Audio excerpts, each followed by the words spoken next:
Hello student, आज मैं आप लोगों को क्लास 12 चैप्टर फर्स्ट में कंपोजिशन ऑफ फंक्शंस बताने जा रहा हूँ। तो हम देखते हैं composition of functions. Composition of functions को जानने के लिए हम यहाँ सबसे पहले let A B and C तीन नॉन एम्प्टी सेट देते हैं।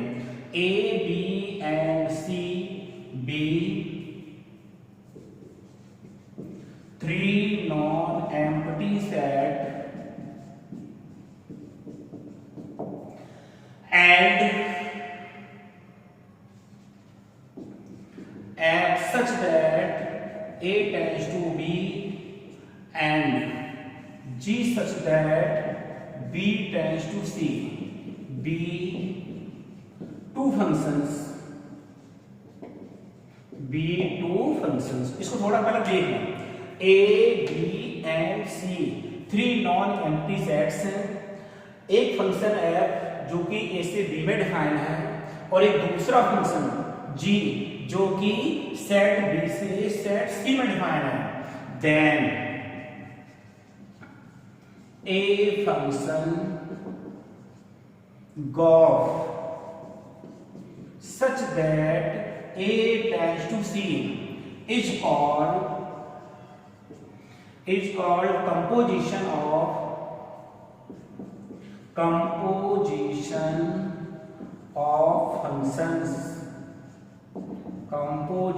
of functions F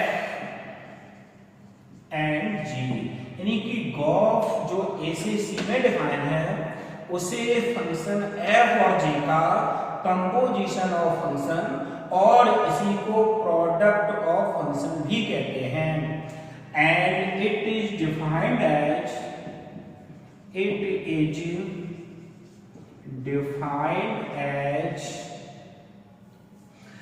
GOF X जो है उसको हम ऐसा भी लिख सकते हैं G of Fx for all x belongs to A means set A के सारे एलिमेंट्स के लिए GOF को ऐसा लिखा जा सकता है। इसे डायग्राम्स इस प्रकार से भी रिप्रेजेंट कर सकते हैं। सेट A, सेट B और जो हो गया अपने पास में set C। Set A, set B, set C। Set A का कोई एलिमेंट कौन सा लिया हमने X, फंक्शन F A से B में डिफाइन है। इसका मीन्स हुआ कि जब भी हम फंक्शन में इनपुट यानी X देते हैं तो ऐसा करने से सेट B का एक एलिमेंट Fx मिलता है। मीन्स फंक्शन में X रखने पर हमें सेट B का एलिमेंट कौन मिलता है, Fx। ऐसे एक अदर फंक्शन B से C में डिफाइन है, B से C में डिफाइन है। अब फंक्शन G का अपने पास डोमेन कौन है, B। इसका मीन्स G में सेट B के एलिमेंट रखे जाएंगे और सेट B के एलिमेंट कौन से फॉर्म में, Fx के। जब यहां रखेंगे तो हमें सेट C के एलिमेंट इस फॉर्म में मिलेंगे। जब इस फॉर्म में मिलेंगे, देखो A से B में डिफाइन है F और B से C में डिफाइन है G। तो अब अगर हम डायरेक्ट चले A से C के लिए तो इसको ऐसा भी कह सकते हैं और इसी फंक्शन को बोलेंगे GOF। जो फंक्शन क्या कहलाएगा, GOF। GOF means composition of function F and G। इस फंक्शन को कंपोजिशन फंक्शंस कहते हैं। इन्हें हम ऐसा भी लिख सकते हैं। सिमिलरली इस टाइप के भी फंक्शन हो सकते हैं। अभी जैसे हमने बोला GOF, ऐसा भी हो सकता fog। अगर fog x, इसका means f of gx means f g का फंक्शन है और g x का फंक्शन है। ऐसे ही हो सकता fog को लिखेंगे f of fx। ऐसे ही हो सकता अपने पास GOF का मीन्स हुआ g of gx।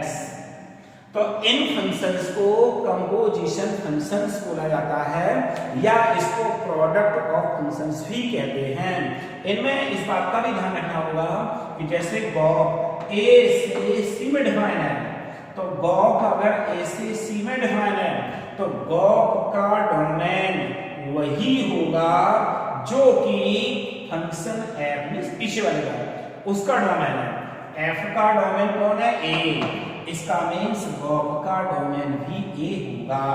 अगर बात करते फॉग की, फॉग पीछे कौन है? जी। इसका मीन्स फॉग का डोमेन वही होगा जो कि फंक्शन जी का डोमेन है। तो फंक्शन जी का डोमेन कौन है? बी। इसका मीन्स हुआ फॉग का डोमेन सेट बी होगा। इनसे रिलेटेड कुछ क्वेश्चन हम तुम्हें सॉल्व करके दिखा रहे हैं बाई एग्जाम्पल्स, जो अपन समझ सकते हैं कि हम इन क्वेश्चंस को कैसे सॉल्व करेंगे। तो क्वेश्चन अपने सामने देखो इस फॉर्म में हो सकते हैं। हम एक में एग्जाम्पल देकर बता रहे हैं। Let f x equal x square and g x equal to x.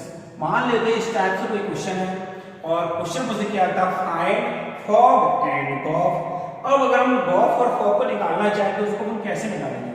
तो हम सबसे पहले अगर निकालें फॉग, अगर हमसे फॉग और गॉफ पूछे गए हैं तो फॉग और गॉफ को अपन इस प्रकार से निकालेंगे। इसको क्या लिखोगे? F of g x. इस फॉर्म लिखते हैं एफ ऑफ जी एक्स। अंदर जी एक्स का जी एक्स की जो भी वैल्यू दी गई है उस वैल्यू को पुट करो यहां। तो जब मास कितना हो गया? 2x।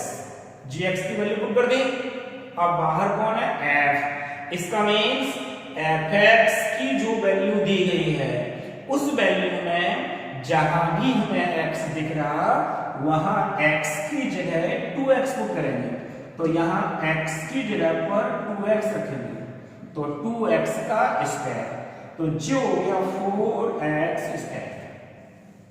ऐसे ही अगर हम फाइंड करना चाह रहे हैं गॉफ, तो गॉफ एक्स क्या होगा?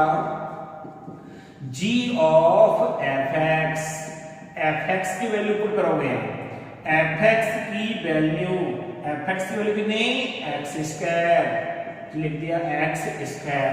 बाहर कौन दिख रहा? g। इसका मीन्स gx में जहां x दिख रहा वहां x की जगह पर हम x स्क्वायर पुट करते हैं। तो gx की वैल्यू कितनी? 2x। 2x में x की जगह क्या रखेंगे? x square. तो ऐसा करने से फॉग और गॉफ जे कंपोजिशन फंक्शन मिल गए। इस टाइप से क्वेश्चंस होंगे स्टूडेंट, उन क्वेश्चंस को इसी प्रकार से आप लोगों को सॉल्व करने की कोशिश करनी होगी।